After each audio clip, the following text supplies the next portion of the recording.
by Hannah Torregoza and Van Elaine Terrazola. The Senate will approach the proposed Bangsamoro Basic Law, BBL, with sensitivity and awareness of historical injustices to achieve long-term peace in Mindanao. Senator Juan Edgardo Sonny Angara, chair of the Senate Committee on Local Government, said this would be the upper chamber's thrust as it starts deliberations into the salient provisions of the proposed BBL. Angara has designated Sen. Juan Miguel Zubiri, chair of the subcommittee tackling the measure, who conducted a hearing on Senate Bills 1608 and 1635, or the Basic Law for the Bangsamoro Autonomous Region, on Thursday.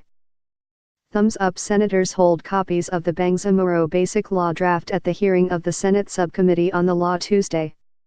President Duterte has asked Congress to speed the approval of the measure. Jansen Romero, Manila Bulletin.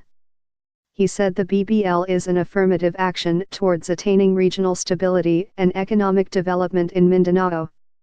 President Duterte has asked Congress to hasten approval of the BBL and make sure it conforms with the Constitution to avert more problems from secessionist groups in Mindanao. The President has seen the urgency and the need for BBL, and we agree. But we must remember that we must build an autonomous region based on justice, Angara said. We will approach the BBL with sensitivity and awareness of historical injustices. It must be within the bounds of the Constitution, and a product of national debate and consultations, he said. We urge our colleagues to hear all concerns and balance the interests of various groups in the region to ensure a more inclusive BBL, he stressed. The BBL is the enabling measure of the peace compact signed by the Philippine government and the Moro Islamic Liberation Front, MILF, in 2014 during the Aquino administration. The measure primarily seeks to create a Bangsamoro political entity with an enhanced autonomy.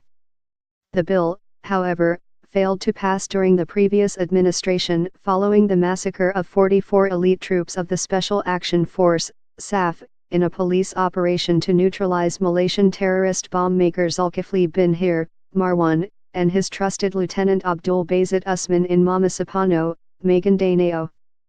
If not for that Mamasapano encounter where our policemen and soldiers lost their lives, the BBL would already have been a law, Angara said. Let's not forget their sacrifices. Let's proceed with fervor and passion to give justice to the sacrifices of all the men, not just those who died on that day, but also our forebears, Angara noted. Anchor of stability during the first public hearing by the Zubiri panel yesterday, Undersecretary Cesar B. Llano and Brig General Ranulti Ramiro of the AFP Peace and Development Office said the Defense Department and the AFP fully supports the measure. The Senate seeks to harmonize two Senate bills with the draft BBL presented by the Bangsamoro Transition Commission, BTC. Zubiri intends to expedite the approval of the measure by conducting marathon public hearings, even during the holidays, and will invite constitutional experts to thresh out legal issues concerning the peace measure. Zubiri plans to complete his committee report by February and hopes the measure will be approved by March 2018.